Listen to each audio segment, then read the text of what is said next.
Hello.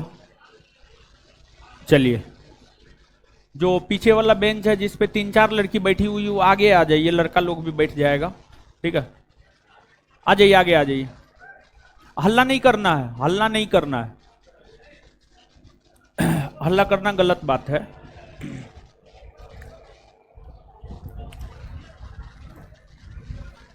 बैठ जाइए, adjust कीजिए। बैठ सकती है तो बैठने दीजिए ना।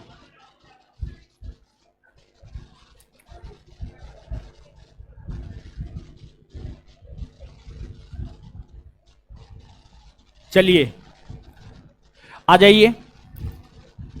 तो देखिए, 2 3 4 5 बात बताते हैं, चीजों को आप समझिए।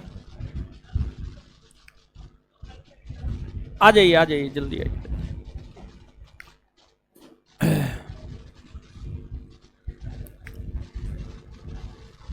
सबको गुड इवनिंग है।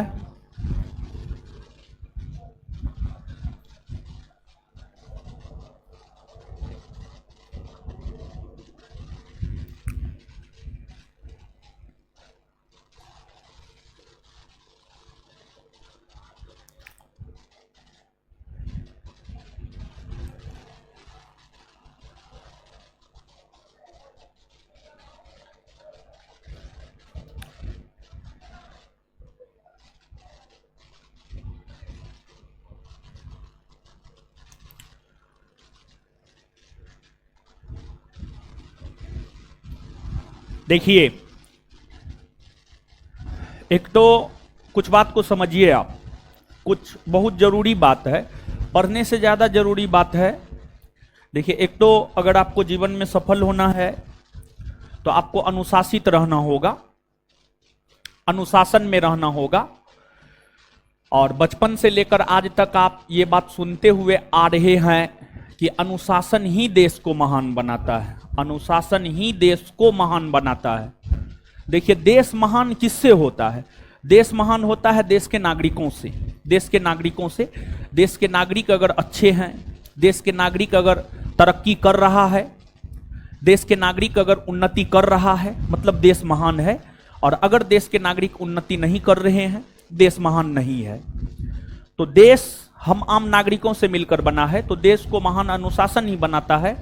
और आप अगर प्रगति कर रहे हैं तो आपका देश महान हो रहा है। और आप प्रगति तब कर सकते हैं जब आप अनुशासन में रहेंगे। तो पहला और सबसे आवश्यक शर्तें हैं अनुशासन।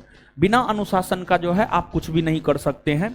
अनुशासन में आपको रहना होगा। अनुशासन में रहना होगा मतलब यहां पर क्लास आए हैं पढ़िए, अनुशासन का मतलब ये है। क्लास आए हैं मोबाइल मत चलाइए। अब क्लास आए हैं, क्लास खत्म होने के बाद जाना है। ये नहीं कि क्लास में है, फोन आ गया, फोन रिसीव किया, कोई बुलाया, चले गए। इस प्रकार का चीज जो है क्लास के भीतर नहीं होनी चाहिए। ये सब कदापि बर्दाश्त नहीं होगा। और धीरे धीरे हर चीज आप खुद ब खुद समझ जाइएगा। हम ये नहीं चाहते हैं कि आप एक दिन में ही हमको समझ जाए, नहीं। एक अनुशासन हो गया और दूसरा मेहनत हो गया। अनुशासन में रह करके अगर आप मेहनत करते हैं तो आप निश्चित तौर पर सफल होते हैं, समझ गए। तो अनुशासन में रह करके आप सभी लोगों को मेहनत करना है। और हम आपको कल ही बोल दिए थे कि क्लास हम 4 बजे शुरू कर देंगे। तो जो है 4 बजे क्लास शुरू हो जाएगा। आज थोड़ा सा लेट हो गया है, कोई बात नहीं है। और आप लोग भी 4 बजे तक बैठ जाया कीजिए। जिधर भी सीट मिलता है, जहां भी सीट मिलता है वहां पर बैठ जाया कीजिए। और जो भी हमारी टीम के लोग हैं सबसे रिक्वेस्ट करते हैं कि लोगों को बैठा दिया कीजिए। ऐसे हमारे आने के बाद उठा बैठी होगा तो फिर दिक्कत है, समझ गए। तो कौन कोई है या नहीं है? कोई है जी कि सब चले गए? हाँ, तो हाँ सुन रहे हैं ना, तो हमारे आने से पहले लोगों को बैठा दीजिए। ये नहीं कि हम आएंगे तब बैठाएंगे। क्लियर है? चलिए, अब देखिए, कुछ चीज जो है बच्चों को कंफ्यूजन होगा तो उस कंफ्यूजन को दूर कर देते हैं। देखिए, आपका बैच फिलहाल 15 जुलाई तक, आपका बैच फिलहाल 15 जुलाई तक जो है 4 से 5 चलेगा। 15 जुलाई तक 4 से 5 चलेगा। और इसके बाद जो है 15 जुलाई के बाद आपका बैच 3 से 5 हो जाएगा, समझ गए। 3 से 5 हो जाएगा। और दूसरी बात यह है कि जब बैच आपका 3 से 5 होगा तो आपका एक सेट पर डे होगा। एक सेट पर डे होगा और 1 घंटे का क्लास होगा। एक सेट पर डे और 1 आवर का क्लास होगा। देखिए आपको जो फी है उस फी में ही आपको टेस्ट भी अवेलेबल करवा रहे हैं, बैच भी अवेलेबल करवा रहे हैं। आप ऐसे सोचिए कि आपको टेस्ट भी हम दे रहे हैं, बैच भी दे रहे हैं, दोनों चीज दे रहे हैं, तब हम फी उतना रखे हैं। तो फी कोई बहुत ज्यादा नहीं है, इसलिए फी कम करने के विषय में आप हमको मत बोलिए। एक सेट और 1 आवर क्लास डेली होगा जब 3 से 5 बैच हो जाएगा। पहली बात ये। और दूसरी बात, आपका क्लास जो है सैटरडे और संडे को 15 जुलाई तक तो कम चलेगा, लेकिन 15 जुलाई के बाद जो है शनिवार और रविवार को आपका क्लास 4 से 5 घंटा भी चल सकता है। शनिवार और रविवार को आपका क्लास 4 से 5 घंटा भी चल सकता है। आपको गैप दे देंगे, जैसे 2 घंटा का क्लास सुबह ले लेंगे, 2 घंटा का शाम ले लेंगे, ऐसे करके क्लास देंगे। अब आप बिहार पुलिस की तैयारी करते हैं तो आपके भीतर उतना अधिक बैठने का कैपेसिटी नहीं है, हम चीजों को समझ सकते हैं, समझ गए। तो शनिवार रविवार को जो है 3 घंटा 4 घंटा का क्लास हम आपको देंगे, समझ गए। और फिलहाल 15 जुलाई तक आपका बैच 4 से 5 ही है, लेकिन आपका टाइमिंग 3 से 5 है। 15 जुलाई तक सिर्फ 1 घंटा का। आप चीजों को समझ पा रहे हैं? कोई दिक्कत नहीं ना है? हाँ। और इसके बाद जो है, जो स्वतंत्रता आंदोलन का पीडीएफ है, मेरा हैंड रिटेन पीडीएफ है, संस्थान के एप्लीकेशन पर हम अपलोड करवा दिए हैं। संस्थान के एप्लीकेशन पर जो है हम आपको अपलोड करवा दिए हैं। तो जो ऑनलाइन छात्र है वो वहां से ले लेंगे, और जो ऑफलाइन छात्र है संस्थान के ऑफिस में मिलेगा। ऑफिस में मिलेगा, इस सेंटर के ऑफिस पे नहीं मिलेगा, किसान कोल्ड स्टोर में जो सेंटर है वहां के ऑफिस पे मिलेगा। जो फर्स्ट फ्लोर पे ऑफिस है जहां पर बुक सब मिलता है, वहां पर जो है आपको पीडीएफ नोट मिल जाएगा, वहां से आप ले सकते हैं, समझ गए। तो वहां से आप ले लीजिएगा। और दूसरी बात जो है, आपको एक आर्ट पेपर लेकर के चलेंगे, एक साइंस पेपर लेकर चलेंगे। तो आर्ट पेपर में तो हम आपके लिए हिस्ट्री की शुरुआत कर चुके हैं, और इसके बाद साइंस पेपर की अगर हम लोग बात करें तो साइंस पेपर में बायोलॉजी की शुरुआत होगी। साइंस पेपर में बायोलॉजी की शुरुआत होगी। और बात अगर बायोलॉजी की जाए तो कल से आपका बायोलॉजी जो है प्रारंभ होगा, समझिए। कल से आपका बायोलॉजी प्रारंभ होगा। जल्दी निकलिए।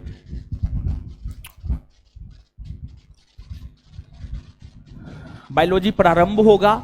और अगर बात साइंस की करें तो साइंस में जो है आपको ऑब्जेक्टिव, देखिए आपका परीक्षा एमसीक्यू टाइप का है, तो जितना ज्यादा एमसीक्यू करेंगे, एमसीक्यू पर प्रैक्टिस करेंगे, उस पर अपना कंसेप्ट बनाएंगे, वो आपके लिए ज्यादा बेहतर होगा। तो साइंस में कल से बायोलॉजी आपका प्रारंभ होगा। साइंस में कल से बायोलॉजी आपका प्रारंभ होगा, और बायोलॉजी में एमसीक्यू करवाया जाएगा, multiple choice question, objective question करवाए जाएंगे, जिस प्रकार के क्वेश्चन आपके परीक्षा में आते हैं, समझ गए। और वो भी जो है संस्थान के एप्लीकेशन पर अवेलेबल करवा दिए हैं। और दूसरा चीज, ऑफलाइन वालों के लिए संस्थान के ऑफिस में अवेलेबल होगा। तो आप लोग अपना स्टडी मटेरियल सब लेकर आएंगे, तभी आप सही ढंग से पढ़ाई कर पाएंगे, समझ गए। तो ये सामान्य सी जानकारी है, ये सब जानकारी आपको होनी चाहिए कि कहाँ क्या मिलेगा, नहीं मिलेगा, कब होगा, कैसे होगा, हर बात हम आपको बता दिए। और ये इन सभी बातों की जानकारी हम ही आपके साथ साझा करेंगे। साइंस आपको बिट्टू झा सर पढ़ाएंगे, फिजिक्स केमिस्ट्री बायोलॉजी तीनों का एमसीक्यू करवाएंगे। और आप मान करके चलिए कि सिर्फ साइंस में हमको लगता है कि 7 से 8 हजार एमसीक्यू हो जाएगा। सिर्फ साइंस में 7 से 8 हजार एमसीक्यू हो जाएगा। और उस एमसीक्यू के थ्रू आप किसी भी परीक्षा, बिहार पुलिस क्या, बिहार दरोगा, बीपीएससी, यूपीएससी, हर परीक्षा में आप बेहतर कर सकते हैं, समझिए। हर परीक्षा में आप बेहतर कर सकते हैं उस साइंस के एमसीक्यू के बदौलत। आप बहुत बेहतरीन कलेक्शन है बिट्टू झा सर का, और बहुत बेहतरीन सर पढ़ाते भी हैं। आप क्लास करेंगे तो आपको स्वयं पता चल जाएगा। अधिकतर बच्चे तो ऐसे होंगे जो बिट्टू सर के क्लास को अटेंड किए होंगे, लेकिन कुछ बच्चे ऐसे होंगे जो अटेंड नहीं किए होंगे, वो अटेंड करेंगे तो उनको पता चल जाएगा, समझ गए क्या है नहीं है। तो अब आ जाइए। तो एक दिन साइंस होगा, एक दिन आर्ट होगा। सोमवार को मेरा क्लास है तो मंगलवार को बिट्टू झा सर का होगा, बुधवार को फिर मेरा होगा, बृहस्पतिवार को बिट्टू झा सर का होगा। ऐसे करके जो है आपका क्लास होगा। 15 जुलाई तक सिर्फ 1 घंटा का 4 से 5, और 15 जुलाई के बाद जो है 3 से 5 हो जाएगा, ठीक है। और बैच के फी को लेकर जो आप लोगों के बीच है कि बहुत ज्यादा फी है, बहुत ज्यादा फी नहीं है। हम आपको पढ़ा भी रहे हैं, सेट भी करवा रहे हैं, दोनों चीज करवा रहे हैं, इसलिए बैच फी बहुत ज्यादा नहीं है, ठीक है। अब आ जाइए। अब जहां तक सवाल है, हम आपको जो पढ़ाना प्रारंभ किए हैं, हम आपको भारतीय इतिहास पढ़ाना प्रारंभ किए हैं, भारतीय इतिहास। और भारतीय इतिहास की अगर हम लोग बात करें, भारतीय इतिहास की अगर हम लोग बात करें तो भारतीय इतिहास के अंतर्गत हम आपको स्वतंत्रता आंदोलन प्रारंभ किए हैं। और स्वतंत्रता आंदोलन जो पढ़ाना प्रारंभ किए हैं, स्वतंत्रता आंदोलन के अंतर्गत अगर हम देखें तो स्वतंत्रता आंदोलन के अंतर्गत हम आपको 1857 का विद्रोह पढ़ाना प्रारंभ किए हैं। 1857 का विद्रोह, 1857 का विद्रोह जो है हम आपको पढ़ाना प्रारंभ किए हैं। और हम आपको बताए थे कि 1857 के विद्रोह को हम लोग कई भागों में बांटकर पढ़ते हैं। और जो 1857 के विद्रोह को हम लोग कई भागों में बांटकर पढ़ते हैं, उसके अंतर्गत जो है सबसे पहले 1857 के विद्रोह के कारण को देखते हैं, कारण के बाद प्रसार और नेतृत्वकर्ता को देखते हैं, प्रसार और नेतृत्वकर्ता को देखते हैं, और इसके बाद जो है ये विद्रोह असफल हुआ है, इसके असफलता के कारणों को देखते हैं, और इसके बाद इस विद्रोह के कुछ परिणाम निकले हैं, उसके परिणाम को हम लोग देखते हैं, और परिणाम के बाद जो है इसके स्वरूप या प्रकृति को देखते हैं, इसके स्वरूप या प्रकृति को देखते हैं हम लोग। तो अब देखिएगा आप, इसमें जहां तक बात कारण का है तो कारण से हम आपको अवगत करवा चुके हैं। और इस चैप्टर का जो सबसे महत्वपूर्ण सेगमेंट है प्रसार और नेतृत्वकर्ता, इस चैप्टर का जो सबसे महत्वपूर्ण सेगमेंट है प्रसार और नेतृत्वकर्ता, यही हम आपको बताने जा रहे हैं। तो यहां पे आप ज्यादा फोकस करेंगे, और इसके बाद विद्रोह असफल क्यों हुआ, इसके क्या परिणाम है, इसके स्वरूप या प्रकृति क्या है, इन बातों की भी चर्चा करेंगे। लेकिन उससे पहले पिछले क्लास में जो बात हम आपको बताए हुए थे, हम आपसे प्रश्न पूछते हैं ताकि आपको रिवीजन भी हो जाए, आप जवाब दीजिएगा। बात अगर 1857 के विद्रोह की करें तो 1857 के विद्रोह की शुरुआत जो है आपको कब से हुई है? 10 मई 1857, 10 मई 1857 कहां से हुई? उत्तर प्रदेश के। अच्छा, 1857 के विद्रोह की शुरुआत कौन सी नेटिव इन्फेंट्री के सिपाहियों ने? 20वीं नेटिव इन्फेंट्री के सिपाहियों ने। 20वीं कौन सी? 20वीं नेटिव इन्फेंट्री के सिपाहियों ने किया था। अच्छा, अगली बात आप हमको बताएंगे, 1857 के विद्रोह के समय भारत के गवर्नर जनरल कौन हुआ करते? Lord Canning. मुगल बादशाह? बहादुर शाह जफर। मुगल बादशाह कौन हुआ करते? बहादुर शाह जफर। अच्छा, 1857 के विद्रोह का तत्कालिक कारण क्या था? चर्बी युक्त कारतूस वाले एनफील्ड राइफल का शामिल किया जाना। और चर्बी युक्त कारतूस वाले एनफील्ड राइफल को शामिल कब किया गया? दिसंबर 1856। दिसंबर 1800। मंगल पांडे कौन से नेटिव इन्फेंट्री से संबद्ध?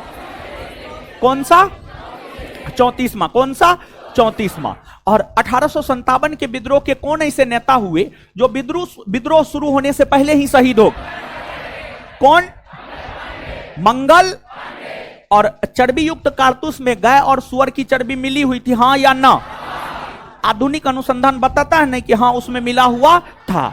और अंग्रेज जो है भारतीयों के धर्म को नष्ट करना चाहता था, इसी वजह से अंग्रेजों ने ऐसा किया। और भारतीयों के धर्म को नष्ट करके अंग्रेज भारत का ईसाईकरण करना चाहता था, मतलब भारत में ईसाई धर्म का प्रचार प्रसार करना चाहता था, इसलिए अंग्रेजों ने ऐसा किया। चर्बी युक्त कारतूस के ऊपरी खोल पर गाय और सुअर की चर्बी मिलाया, गाय और सुअर की चर्बी मिलाया। इतना बात क्लियर है ना? तो ये सब बात पिछले सेशन में हम आपको बताए हुए थे।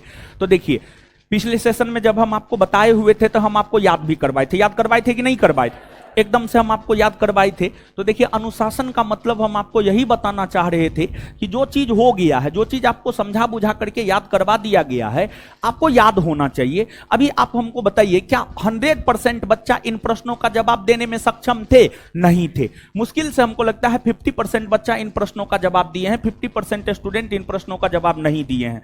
तो ऐसे में आपको नहीं, आपका नहीं होने जा रहा है, समझ गए? आप जो फालतू का सपना सजा करके रखे हैं कि नहीं परीक्षा कबाड़ देंगे, तो ये आपका फालतू का सपना है। अगर आप मेहनत करेंगे तभी जाकर के जो है आपका कोई दाल गलने वाला है, नहीं तो कोई दाल गलने वाला नहीं है। जो चीज हो गया है वो याद रखना आपका परम कर्तव्य है और वही अनुशासन होता है। और अनुशासन कुछ नहीं होता है। अनुशासन का मतलब थोड़े होता है कि टीचर को प्रणाम करना या फिर बड़ों का आदर करना, छोटों को प्यार देना, ये सब अनुशासन का मतलब नहीं होता। कलयुग में अनुशासन का मतलब तो ये कदापि नहीं होता है। कलयुग में अनुशासन का मतलब होता है अगर आप क्लास में हैं तो क्लास के चीजों को पूरी तरीका से जो है एब्जॉर्ब कीजिए और जब प्रश्न पूछा जाए तो जवाब दीजिए। समझिए, क्लास के अनुशासन का मतलब ये होता है। तो अब आ जाइए आगे। देखिए, प्रसार और नेतृत्वकर्ता सबसे महत्वपूर्ण सेगमेंट है, तो इस सेगमेंट को हम लोग समझते हैं। देखिए, 1857 का विद्रोह, क्या 1857 के विद्रोह से पूरा का पूरा भारत प्रभावित था या नहीं? तो इस प्रश्न का सीधा सा उत्तर है कि 1857 के विद्रोह से पूरा का पूरा भारत प्रभावित नहीं था। 1857 के विद्रोह से पूरा का पूरा भारत प्रभावित नहीं। अगर आप भारत की बात करेंगे तो यह भारत का मानचित्र है और कोई भी मानचित्र आप लेते हैं तो उसका जो ऊपरी भाग होता है यह उत्तर दिशा होता है। उसका जो ऊपरी भाग होता है कौन दिशा होता है? उत्तर दिशा। यह उत्तर है और उत्तर है तो नीचे वाला भाग दक्षिण, दाहिना भाग पूरब, दाहिना भाग पूरब और बायां भाग आपको पश्चिम, बायां भाग आपको पश्चिम। अगर 1857 के विद्रोह की हम लोग बात करें तो 1857 के विद्रोह से भारत का जो हिस्सा प्रभावित था, यह हिस्सा प्रभावित था। 1857 के विद्रोह से भारत का यह हिस्सा प्रभावित था, मतलब बिहार, उत्तर प्रदेश, राजस्थान का कुछ इलाका, मध्य प्रदेश का कुछ इलाका, झारखंड का कुछ इलाका और पश्चिम बंगाल का भी कुछ इलाका प्रभावित था और थोड़ा बहुत असम भी प्रभावित था, थोड़ा बहुत असम भी प्रभावित था।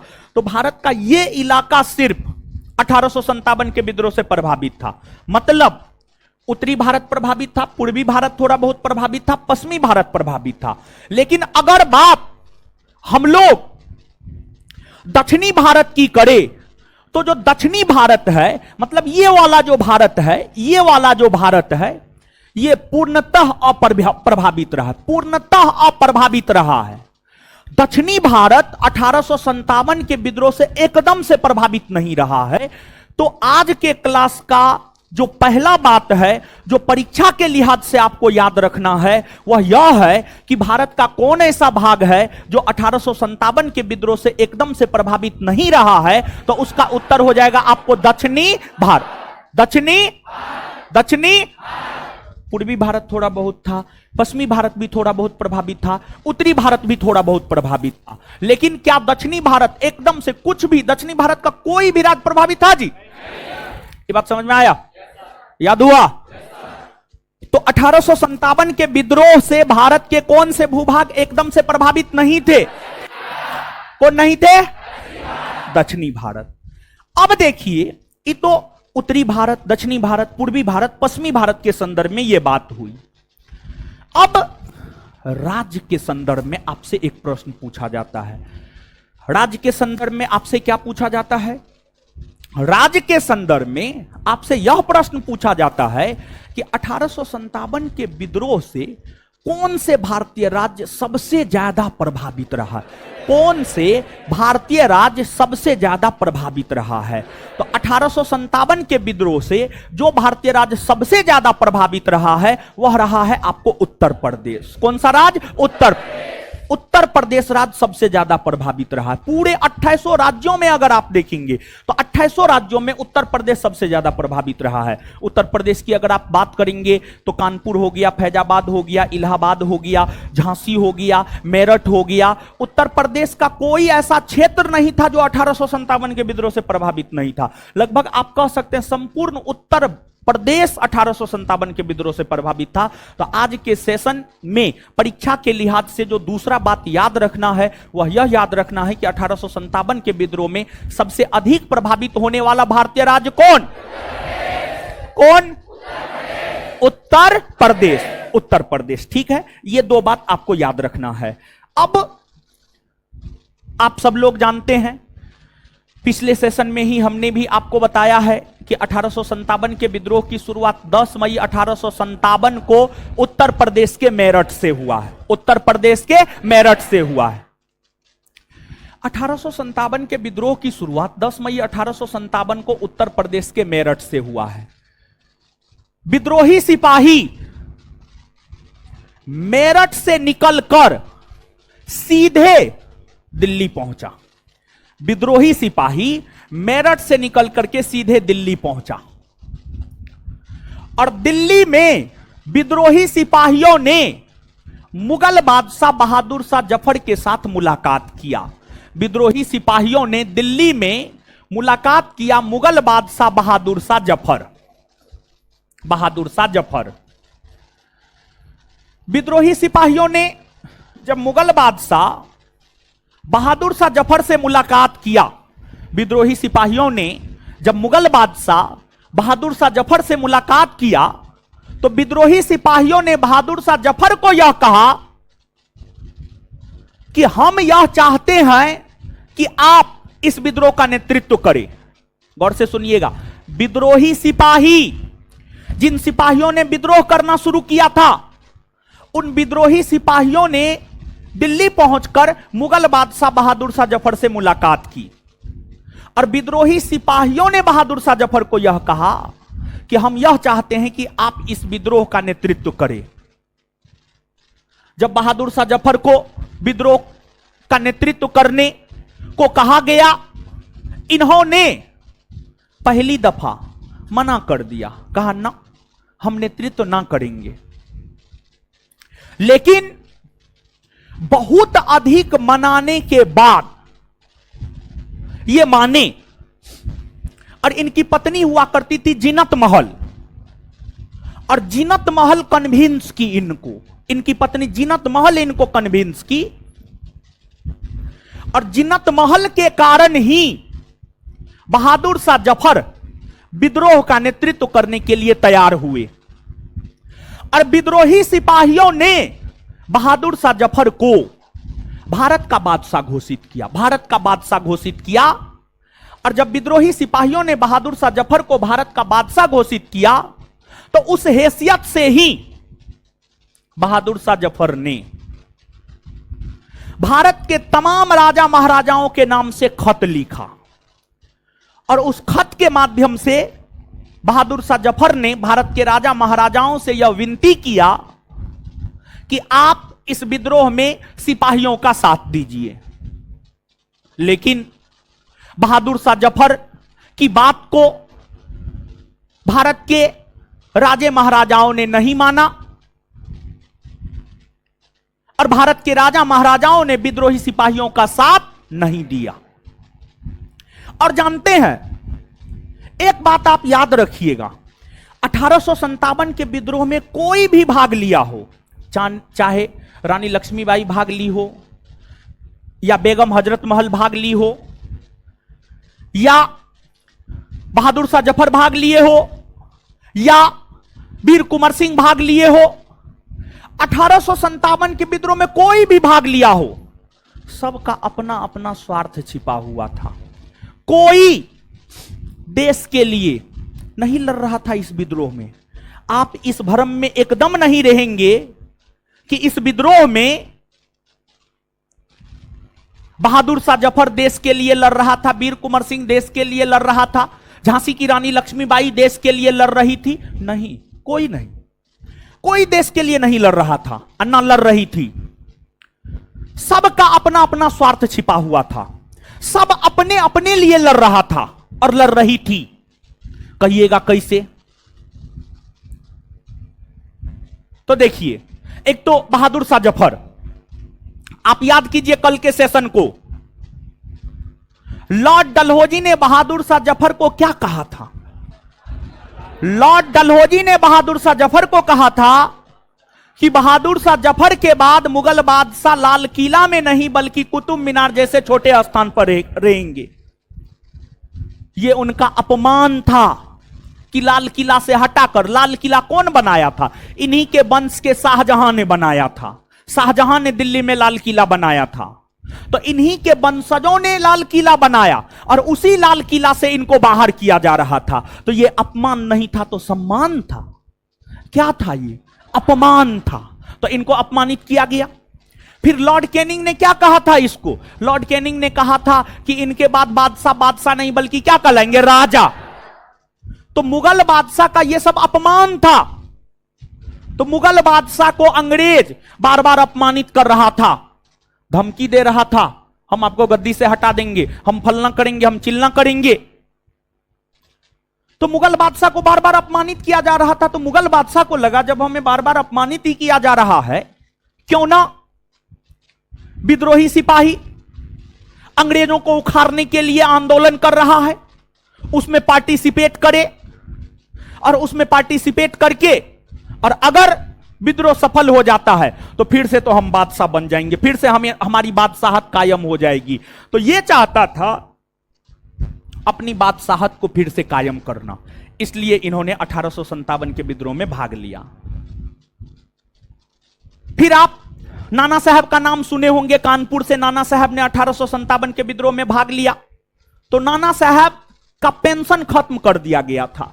नाना साहब का जो पेंशन खत्म कर दिया गया था, नाना साहब अपने पेंशन को फिर से बहाल करवाने के लिए 1857 के विद्रोह में भाग लिया। रानी लक्ष्मीबाई जो कि झांसी की रानी थी, उनसे झांसी का क्षेत्र छीन लिया गया था। वो झांसी का क्षेत्र फिर से चाहती थी, इसलिए वो 1857 के विद्रोह में भाग ली।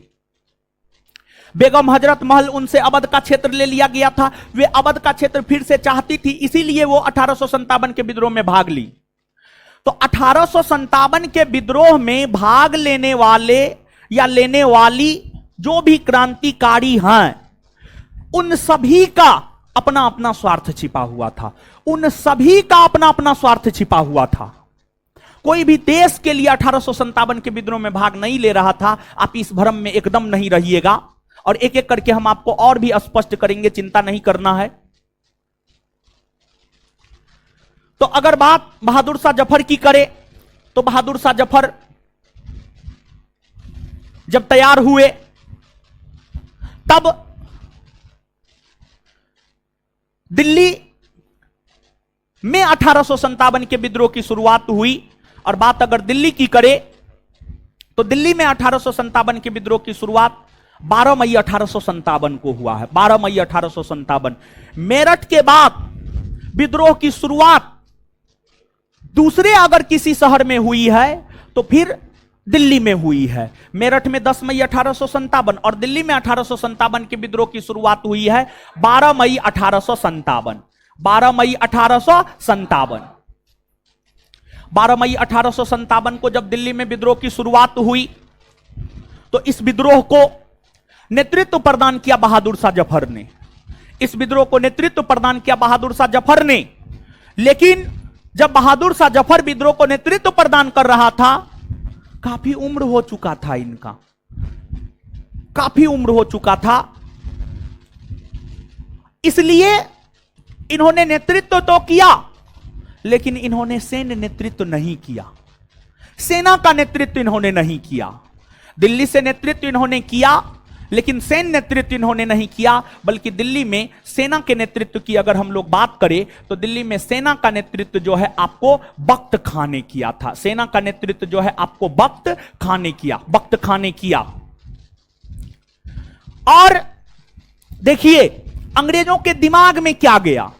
अंग्रेजों के दिमाग में यह गया कि बहादुर शाह जफर को विद्रोही सिपाहियों ने भारत का बादशाह घोषित कर दिया है, तो सबसे पहले दिल्ली के विद्रोह को ही दबा दिया जाए।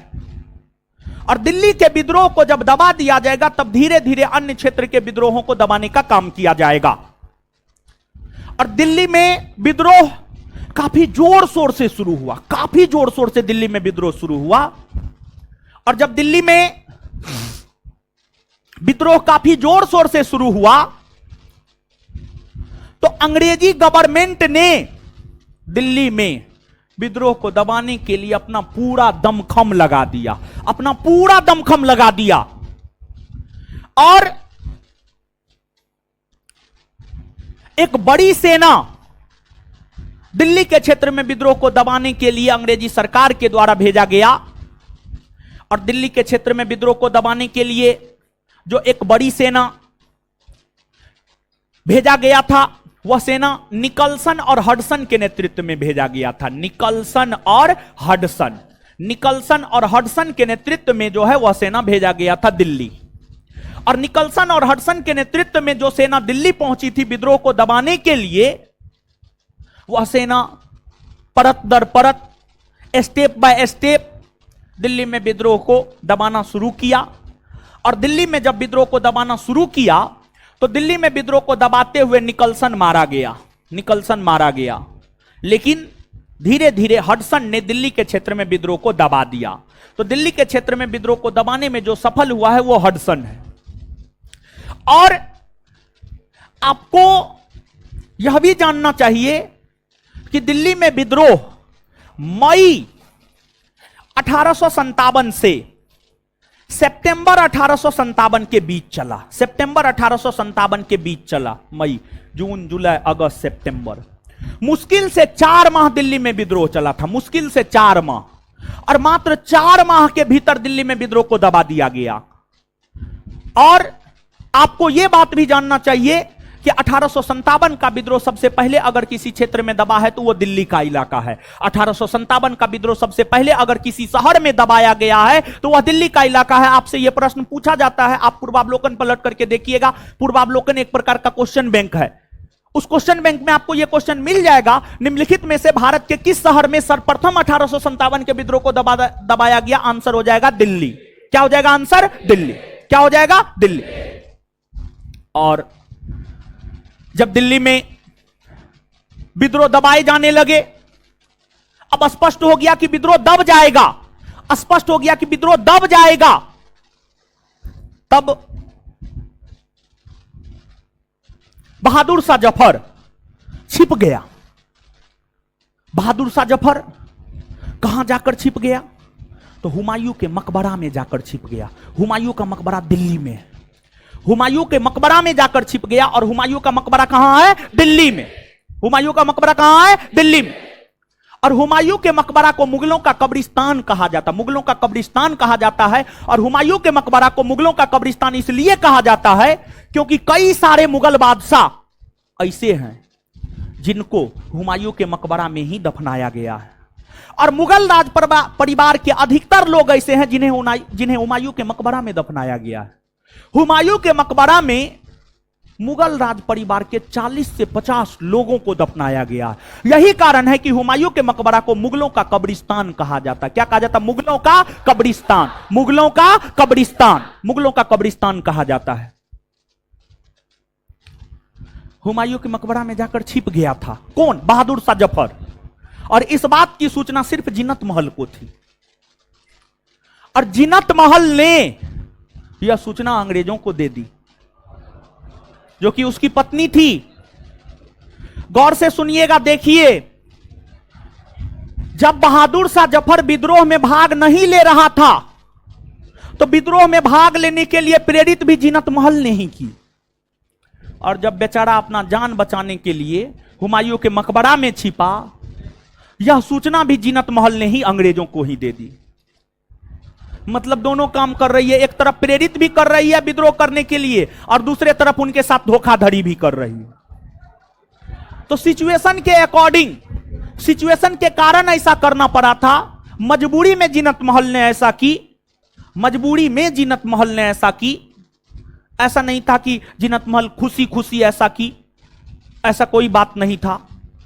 और जैसे ही अंग्रेजी सरकार की पुलिस को पता चला कि बहादुर शाह जफर हुमायूं के मकबरा में छिपा हुआ है, तो फिर उन्हें हुमायूं के मकबरा से गिरफ्तार किया गया। और गिरफ्तार करके उनके साथ बड़ी बुरा सलूक किया गया था। एक बादशाह को घुटने के बल पर बैठने को मजबूर कर दिया गया था। एक बादशाह को घुटने के बल पर बैठने को मजबूर कर दिया गया था। और बहादुर शाह जफर को भारत के मुगल बादशाह पद से निष्कासित कर दिया गया और इन्हें भारत में जगह भी नहीं दिया गया। इन्हें रंगून भेज दिया गया। रंगून म्यांमार में पड़ता है, म्यांमार में रंगून पड़ता, रंगून भेज दिया गया और रंगून में ही रहते हुए 1862 ईस्वी में बहादुर शाह जफर का निधन हो गया और उनका मकबरा भी रंगून में ही है। कहां है? रंगून। तो अब आप चीजों को याद रखिएगा। अब आइए, जो बात याद करना है अब हम लोग चीजों को याद भी कर लेते हैं। मेरठ के बाद विद्रोह की शुरुआत भारत के किस दूसरे शहर से हुई मानी जाती? कहां से? दिल्ली। दिल्ली में विद्रोह की शुरुआत कब हुई? दिल्ली में विद्रोह की शुरुआत 12 मई 1800। दिल्ली में विद्रोह का नेतृत्व किसने किया? किसने किया? दिल्ली में विद्रोह का नेतृत्व किसने किया? बहादुर शाह। सैन्य नेतृत्व किसने किया?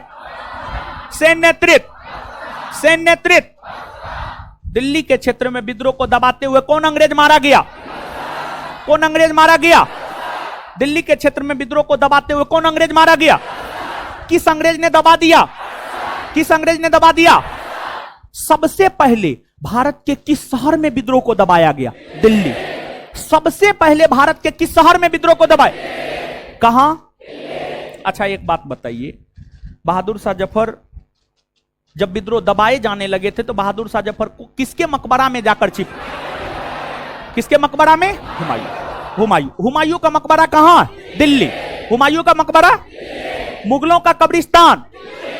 हुमायूं का मकबरा, मुगलों का कब्रिस्तान। मुगलों का कब्रिस्तान। किसकी सूचना पर बहादुर शाह जफर को हुमायूं के मकबरा से पकड़? जीनत। किसकी सूचना पर? किसकी सूचना पर? जीनत महल के सूचना पर। चलिए ठीक है। इसके बाद उन्हें कहां भेज दिया गया? रंगून। कहां भेज दिया गया? और रंगून में रहते हुए बहादुर शाह जफर का निधन कब हो गया? 1800। और बहादुर शाह जफर का मकबरा रंगून में ही है। बहादुर शाह जफर का मकबरा कहां है? बहादुर शाह जफर का मकबरा, बहादुर शाह जफर का मकबरा। क्लियर है ये बात? चलिए अब आगे सुनिएगा। ये तो कहानी दिल्ली की हो गई। चीजों को याद भी करते जाइएगा और देखिए हम आपको समझाते जा रहे हैं, बताते जा रहे हैं, याद करवाते जा रहे हैं। तो जब याद करवाते हैं ना तो सब लोग बोलिए। बोलने से आपको याद होता है, ठीक है? बोलने से याद होता है। मुंह बंद करके रहिएगा, उससे थोड़े कुछ मिलेगा, कुछ नहीं मिलेगा। आप जो क्लासरूम में हल्ला करते हैं ना तो उस हल्ला करने वाले एनर्जी को जो है जब याद करवाए ना वहां पर आप लगाइए। समझ रहे हैं चीजों को?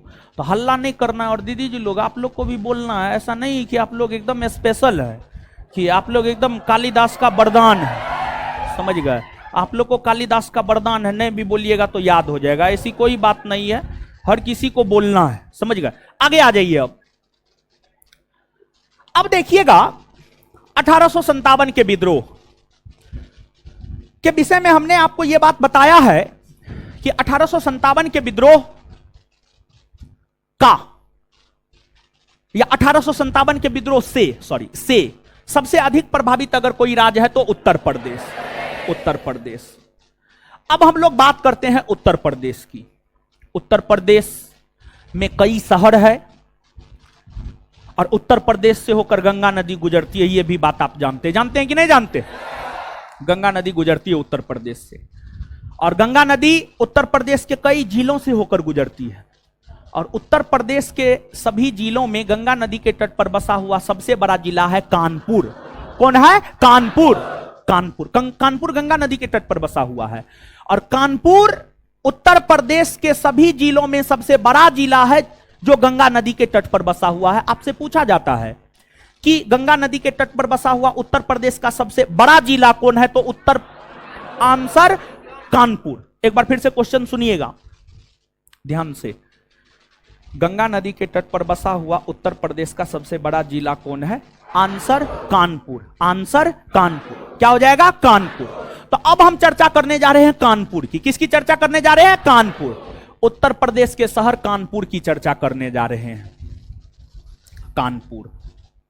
देखिए, बात अगर कानपुर की करे तो कानपुर से विद्रोह का जो नेतृत्व किया है वह नाना साहब ने किया है। नाना साहब। किसने किया है? नाना साहब।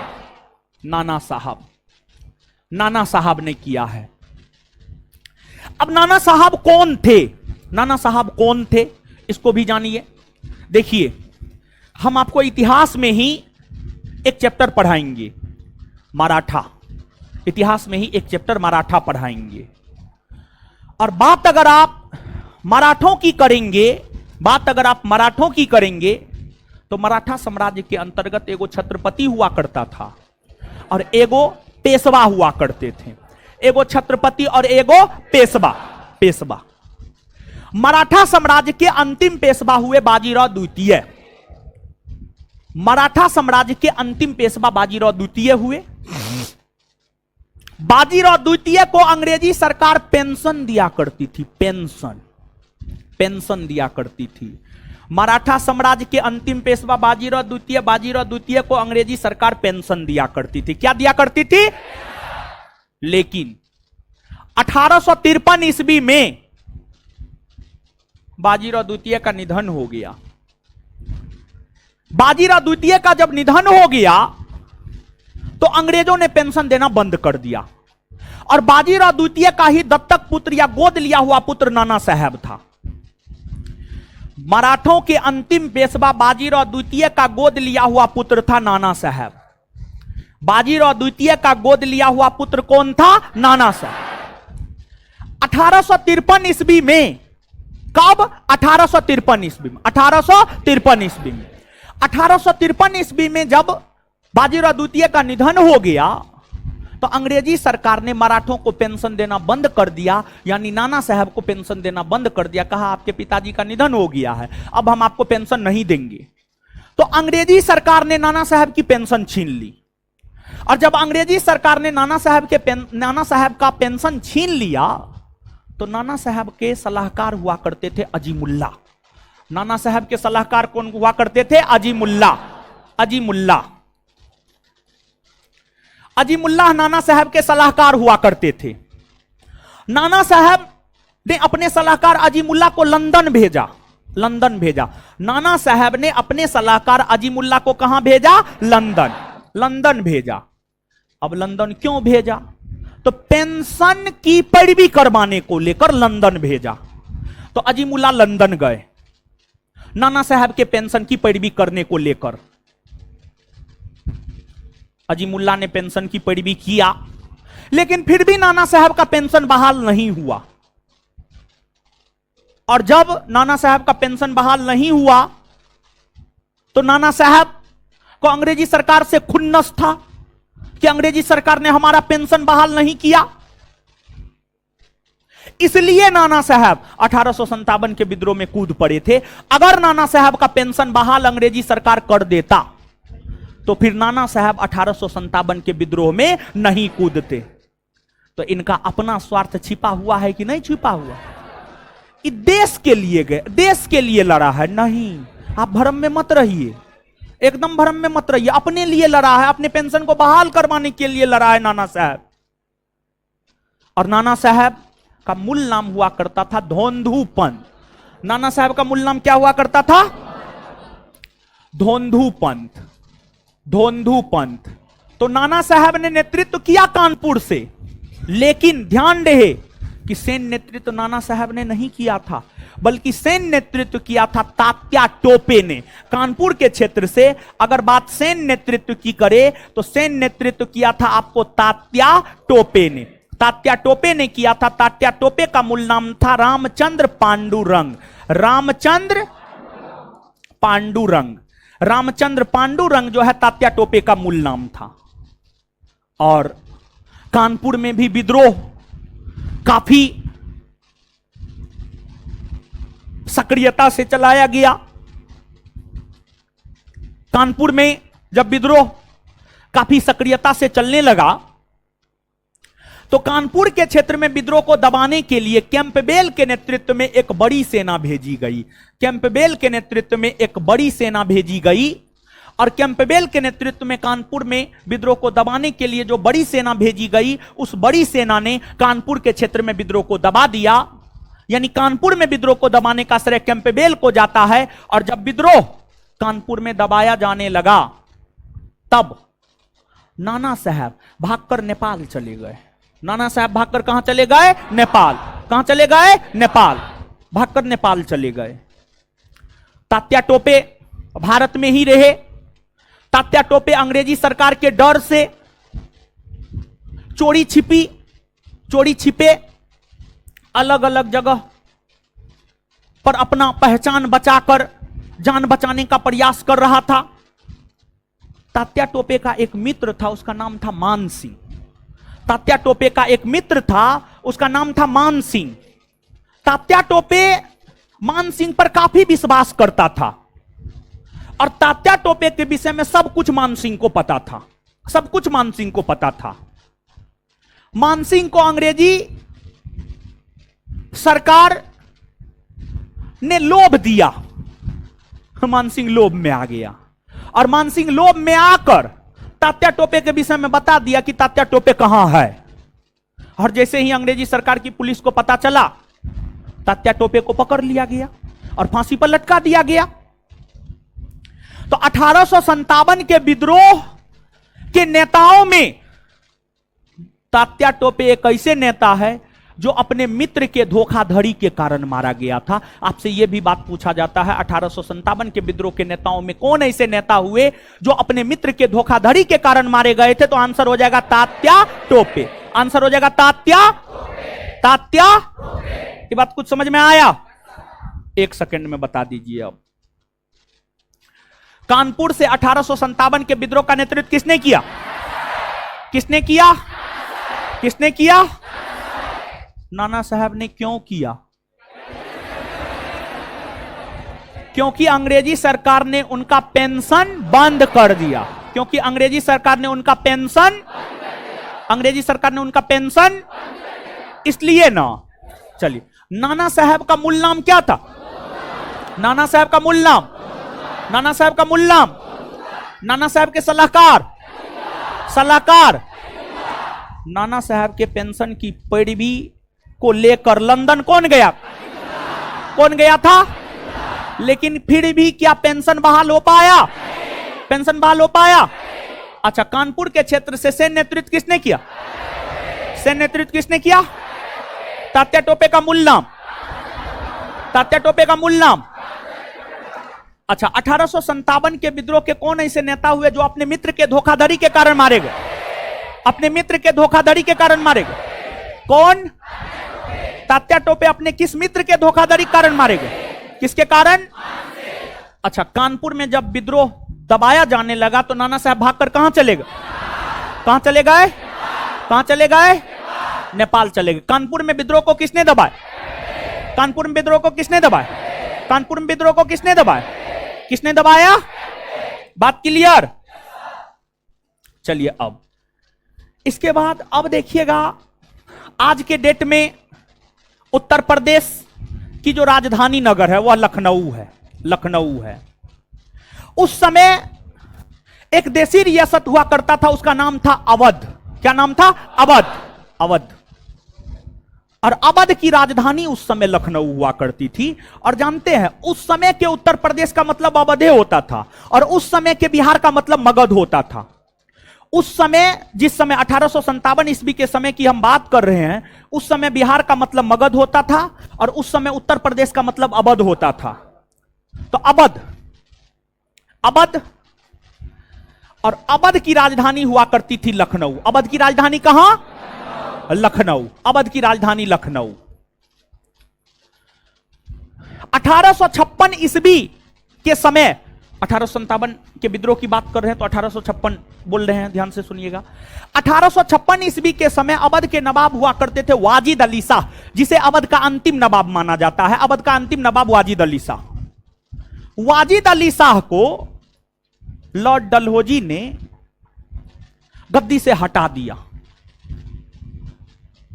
वाजिद अली शाह के ऊपर डलहौजी ने आरोप लगाया कि वाजिद अली शाह से अवध का शासन नहीं चलता है। लॉर्ड डलहौजी ने अवध के अंतिम नवाब वाजिद अली शाह के ऊपर आरोप लगाया कि वाजिद अली शाह से अवध का शासन नहीं चल रहा है, यानी कुप्रशासन का आरोप लगाया। और कुप्रशासन का आरोप लगा करके अवध की गद्दी से नवाब वाजिद अली शाह को अपदस्थ कर दिया गया। वाजिद अली शाह काफी भद्र, ईमानदार, दयालु व्यक्ति थे, उन्होंने इसका विरोध नहीं किया। लेकिन वाजिद अली शाह की पत्नी थी बेगम हजरत महल, जिसको इतिहास में महक परी के उपनाम से भी जाना जाता है। तो वाजिद अली शाह की पत्नी थी बेगम हजरत महल, जिसको इतिहास महक परी के उपनाम से भी जानता है। बेगम हजरत महल ने कही कि नहीं, हम अंग्रेजी सरकार की बातों को नहीं मानते हैं। अवध पर हमारा राज था, हमारा राज है, हमारा राज रहेगा। बेगम हजरत महल ने अपने बेटे बिरजिस कादिर को अवध का शासक घोषित कर दिया, लेकिन अंग्रेज नहीं माना।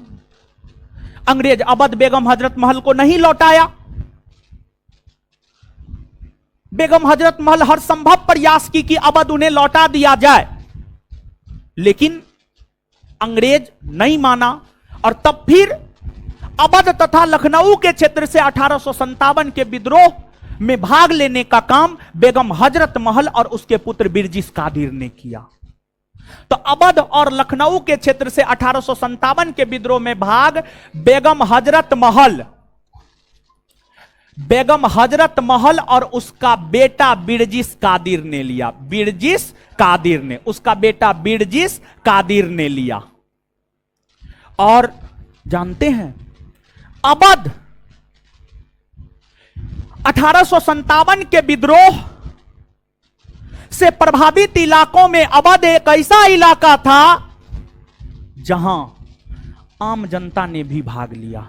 आम जनता, आम नागरिकों ने भी भाग लिया। सिर्फ अवध का इलाका एक ऐसा इलाका था जहां आम नागरिकों ने भी भाग लिया था।